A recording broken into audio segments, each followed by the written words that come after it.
Can everybody hear me okay? We hear you, Tracy. Okay. We're gonna get started. I know we had a few more people register.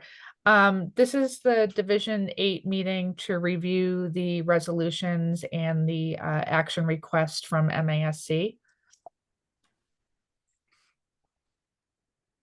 I'm obviously Tracy Stewart. Charlie had a previous engagement this evening with his school committee, so with his blessing, I'll be giving you guys an overview. So, as you are most likely aware, the delegation approved two VOTEC resolutions at the conference back in November. The first one was the MSBA grants evaluation for Chapter 74, and that gives us now the messaging that VOTEC schools, Chapter 74, and including Aggies, have a highly significant cost difference to elementary schools and a traditional comprehensive high school. So we're hoping that with this messaging, there's a lot of legislation swirling around that takes MSBA into consideration on the funding. Um, and we're hoping that this will be considered in the next legislative session that just started. Resolution 10 tracks along with legislation that existed last session that surely will be introduced this session. Neshoba Tech was responsible for writing this legislation, and I am a member of the Tri-County Regional School Committee, and we piggybacked off of them. Please make a note, future forward, when we have resolutions like this that multiple schools sponsor, it makes Division 8's chances of getting a resolution passed through the resolution committee more swiftly. So that was our reasoning behind this. But this really is part of what was called the VOC Improvement Act in the 193rd session of legislation, and gives us more, I guess if you want to say meat on the bones, really, to try to push towards expansion, where we're seeing the increase in the wait lists at our Voc Tech and Aggies across the state. So why we're here tonight is about the resolutions letter that you all received in the MASC email. Our ask of you this evening is to use that letter, and I put a QR code here that links to that letter on my Google Drive. And Anthony will have these slides after the meeting to send out with the meeting recording. Please look at your list of legislators for your district and work with your executive administrator at your school to create your own version of this letter and send it specifically to each individual legislator. And then take that letter and also send it to them by email. If you have relationships with legislative aides that fall under your legislators, Anthony, I'm letting an iPhone 5 in. Oh, thank you. Please include your aides. I have found in the legislative work that I've done that the aides are sometimes better tuned in than their bosses just because of the overwhelming volume. And if you have a legislator who has multiple aides in their office, sometimes they're delegated to certain aspects of their legislators' work, such as education. Some of them might have just a piece on environment or energy. And then if you can follow up with a phone call or also find out when the office in district office hours are, that's a great way to get in touch with your legislator once you send that hard copy by mail. They get inundated with emails, and that is why we're asking that you do both paper snail mail and the email. the chances of an aide opening up that letter and getting it on their boss's desk are probably more likely than them seeing an email when they have to get unburied from thousands of emails that they receive daily.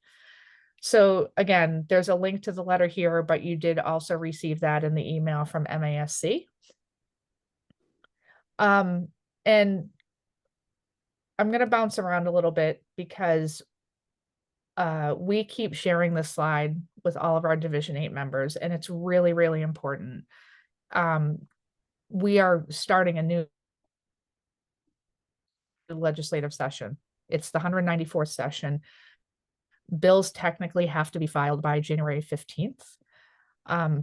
These are the position statements that are very important this year when we talk about any legislation doing with voc tech admissions, Chapter 74 schools. So please note this in your talking points throughout the year. For anybody who needs help figuring out who the legislators are in your district, Tri-County, for example, we have 11 towns in our sending district. I believe we have 5 senators, 4 or 5 senators, including the Senate president, and almost a dozen state reps. So state reps are on the House side, senators obviously on the Senate side, and the Senate side is a much smaller group. They have a much wider district. So if you go to masslegislator.gov, there's a button here for legislators, and you can just go to find your legislator. It's slightly painful, but I would recommend, if you haven't done it already, make yourself a spreadsheet of the legislators that represent your school district regionally. I have one that I started 2 years ago, and I had to update it for example for our CCONC senator was Pacheco, and he retired, and Kelly Dooner has now won that Senate seat for CCONC. So once you click on find your legislators, and this is just a screen grab for you folks, you can go in and put in a zip code or a town. You may be surprised if you come up with multiple state reps for one town, but that's because a state rep caps out at 17,000 residents that they represent. So for example, I reside in Medway. We have one precinct that is represented by State Rep Soder, Mike Soder, and the rest of our district is State Rep Jeff Roy because of that cap out. Okay, I'm going to stop screen sharing and take any questions and open it up for discussion. I'm actually going to try to take live notes. Does anybody have any questions or discussion they want to have? I know there was some emails that I saw regarding questions around the voc tech admissions policy. Okay, Kathy. Oh, sorry. Kathy, I think you're on the screen twice, so you're echoing. Yeah, that's right. Let me just put this one off. Kathy, which school are you with? I am on the school committee in Westfield. Okay. And we have our Westfield Technical, and I am very concerned, really excited about this legislation, these resolutions. Last night on the school committee, I spoke about them to our school committee, and I have gone over to John Velas's office already. Okay. And I spoke to his aide with this. Great. And I don't know, those 2 schools are co-sponsoring. Is there any way that Westfield can join that? So they were approved at the delegates resolution meeting Oh, in okay. November. Um, so that is, if you look at the, and I can pull it up if you need me to, if you look at the letter that Tri-County drafted that we're using as a template for everybody, um, you can change the wording and make sure that you just say that your school committee supports these resolutions. I think part of the follow-up that you'll find from the Division 8 officers over the next few months as we find bills that are being published. Marcus Vaughn, for example, who's a state rep in my district, does have an MSBA bill that uh, speaks to voc tech schools and seems to pull some of the language from our resolutions. And once we have a handle on what those bills are, we'll be asking folks like you to reach out to John Velas and make sure that he gets on that bill as a sponsor. I've already asked his aide to do that. I'm very close with John. Great. And our House representative is Kelly Pease, and I haven't done that yet, but I will Okay. be planning on doing that. And we have two, and it's Mike Finn also, and I know him very well too. I've been That's very awesome. active. So, That's great. so you're saying to me that I have to wait until it becomes a bill? Is that what you're saying to me? No. No, we want you. Let me go back to my screen share for a second here. Okay. I was on twice because I didn't know which one would take the Zoom. That's okay. Sorry. Um, so what we want you to do is take, let me see if it'll open for me. Take that letter that I saw. Okay. Yeah, take this letter Okay. and then go through your legislators list. Okay. Have your superintendent's executive assistant on behalf of the school committee. They work for you as well. Draft your letter with Okay. every single legislator in your district Okay. and My get it out the door in the mail. my superintendent is working on that already. Okay. That's great. That's great. And it is going to make a difference if the school committee members, MAVA has been a real catalyst in a lot of the initiatives the past few years around. So it's the Massachusetts Association of Vocational Administrators. Oh, That is something we're a member of. We are MASC because we're school committee members, right? yep. But we need to get MASC Division 8 elevated to where the MAVA group has been in their efforts around voc tech improvement, expansion, and upholding our admissions policies. Can you tell me the letters again? MAVA. VA. Okay.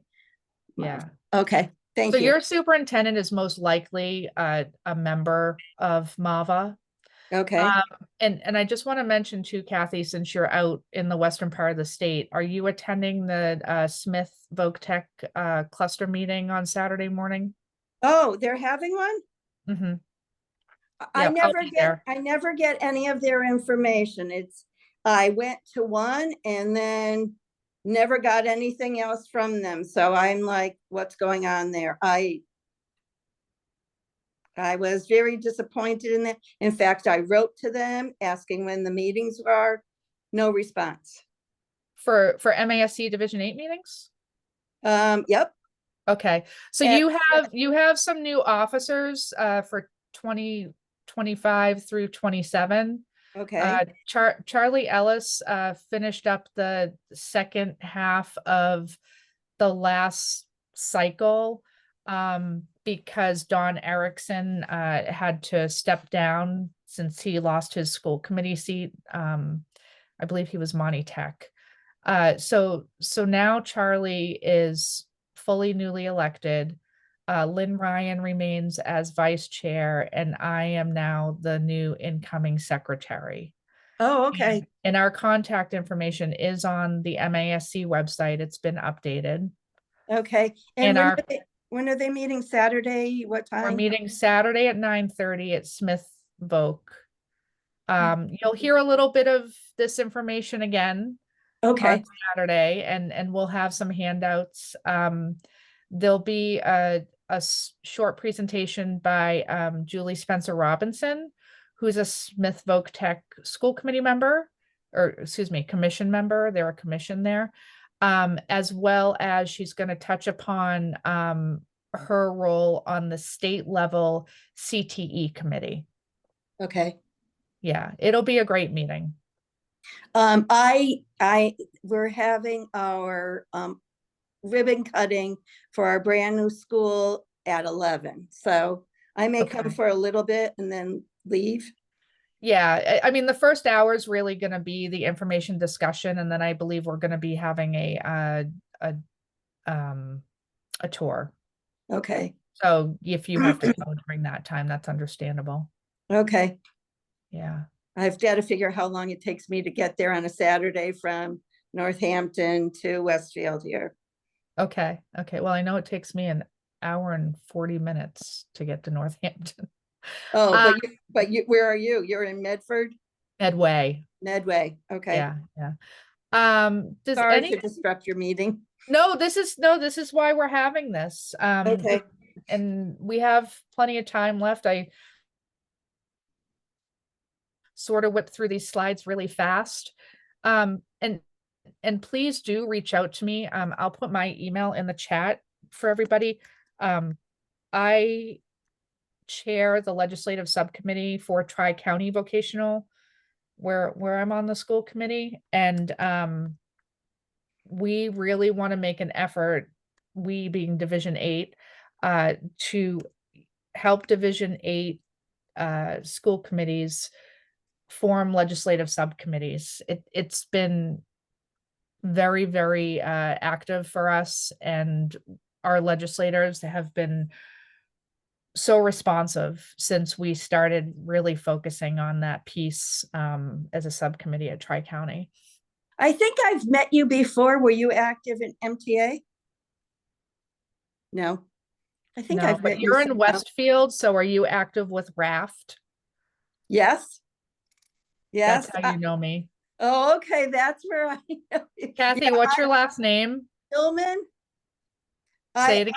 I am the co-chair of RAFT. I think we met at the State House. Oh yeah, that's right. Okay. I knew Yes, you I from am somewhere. Tracy. Yes, yes, I'm that Tracy Stewart. Oh, and Kristen has been like working a mad dog, Yeah, making them so accountable, the yeah, Department of Defense. Oh, yeah, okay. Perfect. yeah, yeah. Wow. Small world. Yeah, it sure is. Richard, Diane, iPhone 5, anybody, no more questions or support we can give you on this ask? This is Diane. I'm on the school committee for Monty Tech, have been for, I don't know, 28, 29 years so far. Okay. Yeah, I was very interested and I wanted to hear what was going on. We're one of the ones that are under attack, so to speak, from the State House and DESE, Yeah. et Yeah. For cetera, what? especially relative to admissions policy. So Yeah. So yeah, I can give you a little information. There was a series of meetings happening that I was able to activate through an ask of the Senate President with Senator Cronin regarding his legislation. Those meetings did not start until this past July, and they were facilitated by the Senate Ways and Means Chair, Mike Rodrigues, who is a senator for the district where Diamond Voc Tech is. And we had 4 meetings from July through November, and our last meeting was November 20th. And I frankly don't think it ended well. Senator Cronin brought the attorney from the Center for Law and Education to the table. the Center for Law and Education is essentially the group who filed the federal complaint against the VOTEC admissions policies in Massachusetts. It made it very uncomfortable. It wasn't until the last two monthly meetings, so October and November, that we were able to get a superintendent at the table, and that was Dr. Pigeon from Neshoba Tech, because she's in Senator Cronin's district. I think the progress we made was, at least now the chair of Senate Ways and Means has a greater understanding of what we go through and what information that the school employees who facilitate admissions sees and doesn't see. And I'll give you an example. They didn't realize that we do not see economic status, anything to do with indication of race, anything to do with indication of IEPs. They were surprised by that. And they thought that the choices that were being made were made based on some of those criteria. What we do see is grades and attendance, and there's an interview done. So that's when you physically see the applicant. I think we also made some progress in where MAVA was at the table with us with their lobbyist / attorney, which is Ventry Associates. They had redlined the bill, which means they had edited it. So they made some changes to Cronin's bill early on in our meetings in August. But it was always sort of pushed off and deferred to the next meeting. Senator Cronin did indicate that he plans on refiling that bill this session. As of me checking his bills online this morning, I didn't see anything. But the concern is that because now the Board of Ed has taken it up, they have created a CTE subcommittee of 4 of their members of the Board of Ed.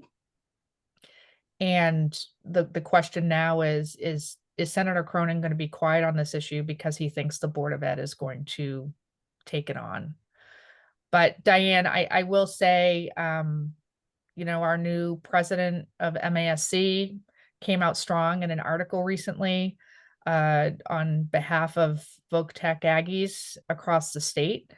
And the biggest message coming out of MASC is that this would absolutely dismantle regional agreements, and the detriment is not being considered.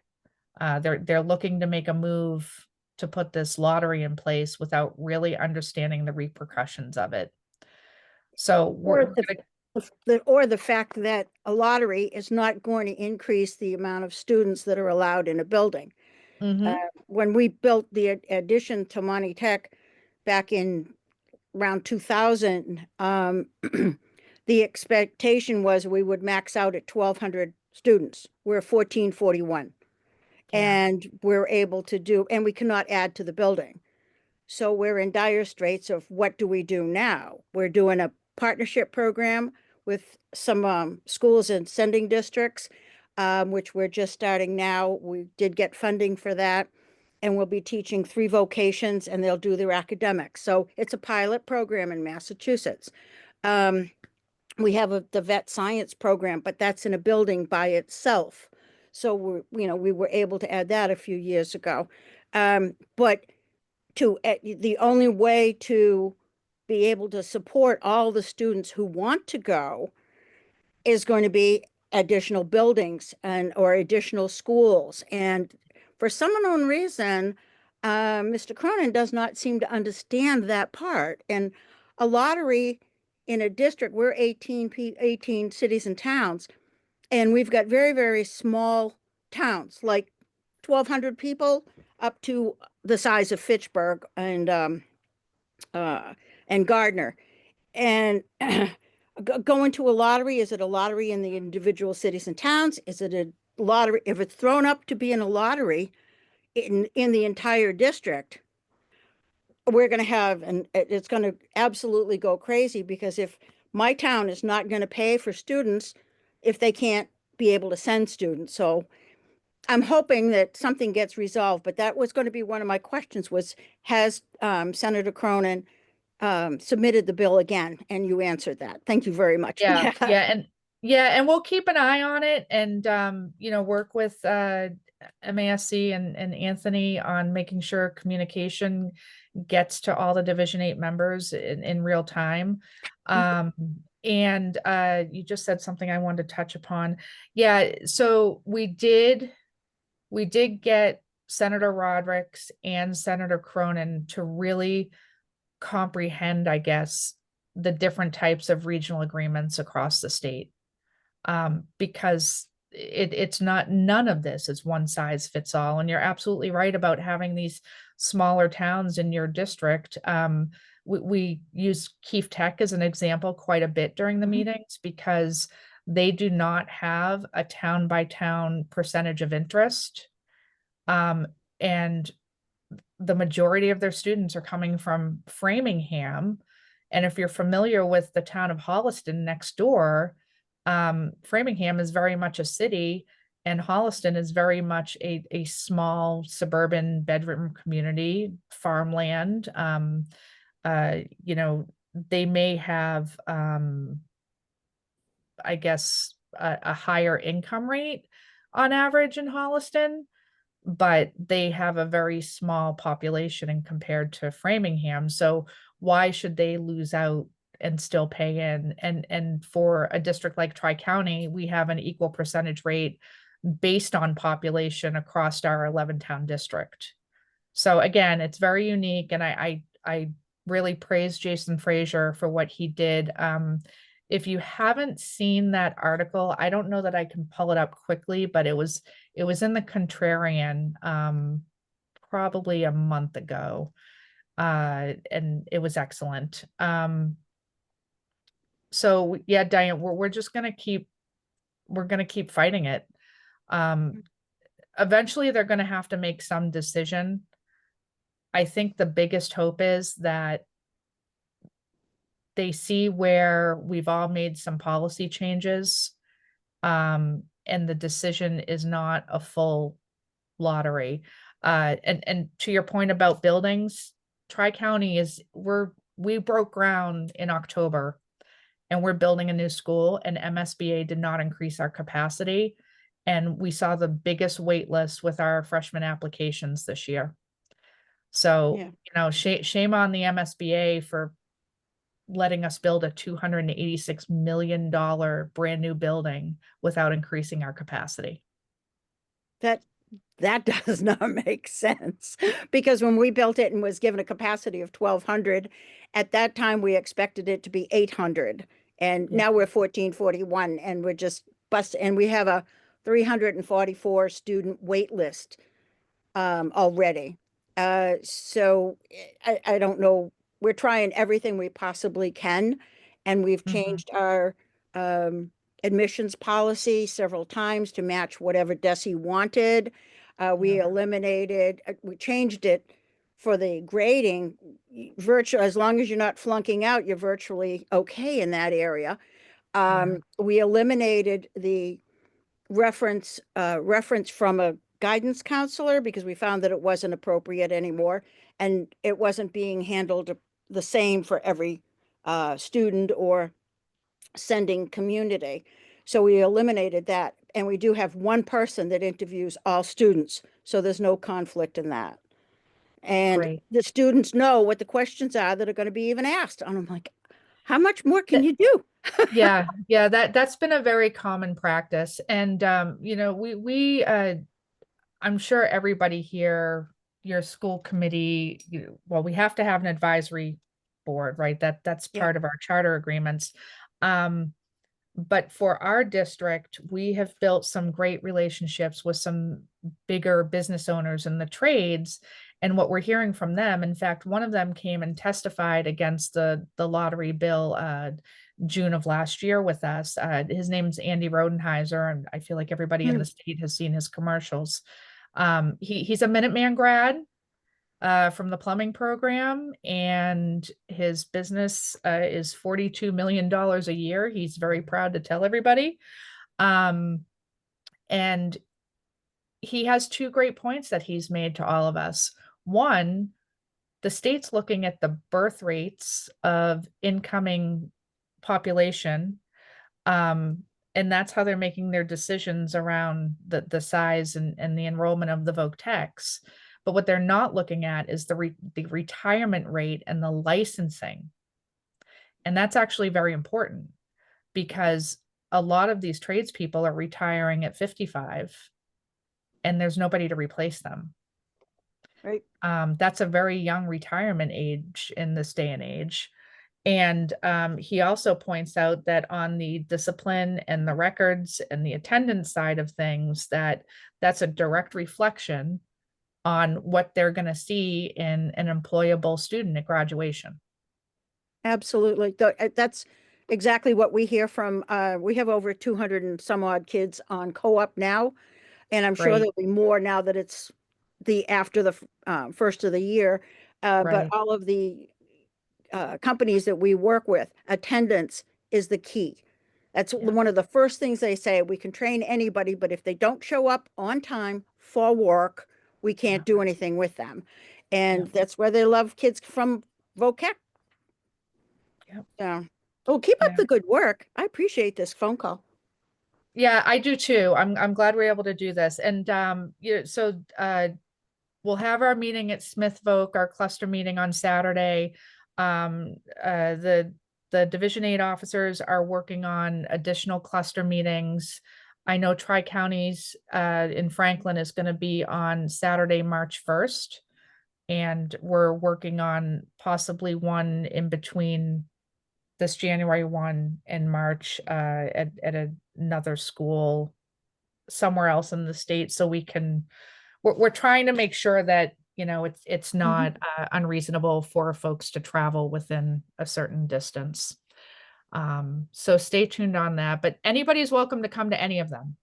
You have family out in Northampton that you want to visit on Saturday, stop on I by was Smith. planning on, personally, I was planning on trying to come, but then some things have come up that if with family that I have to take care of here, so I can't do Yeah. that, unfortunately. Yeah. But maybe, Okay. and yeah, maybe I'll keep a prize for the others, especially being on Saturday and not late at night. So Yeah, we're trying to do them early and try to keep them to a few hours. So, Yep. all right. Well, if Thank there's you. no other questions or anything, we can all sign off, and I appreciate this, and reach out to any of the division officers with it's best to CC all three of us on any questions or input that you may have. I have a question. I don't know if you can hear me. I can. Who do Okay. we have on the line? This is Mayra Valderas from District 4 in Chelsea, Mass. Okay. My question is, I'm new, so this is my second year, but I know that, I mean, everybody has a region, and I don't know about Chelsea. Are you on a school committee for a regional voc tech high school or an agricultural school?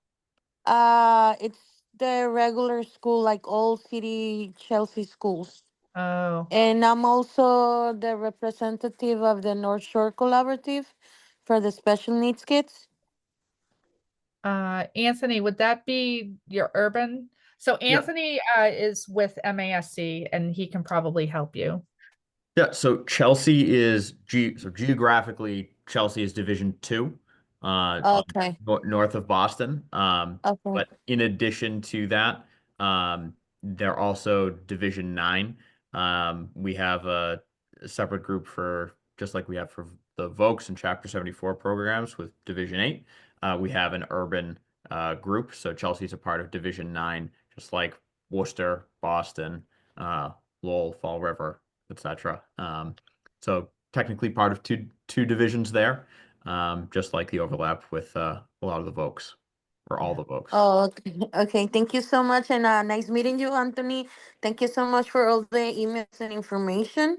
I really appreciate. I think if we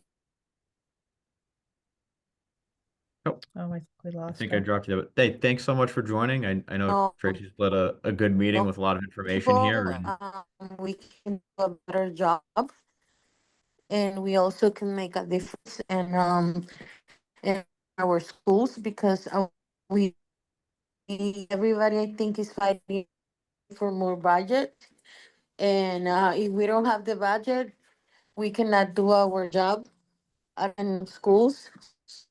So right. thank you so much for that. Uh,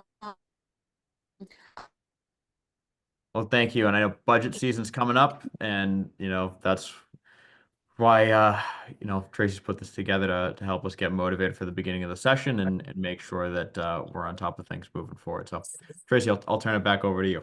Yeah, no, I think we're all set. All right. Well, thanks, everybody. Thank you. Thanks, Thank everyone. you.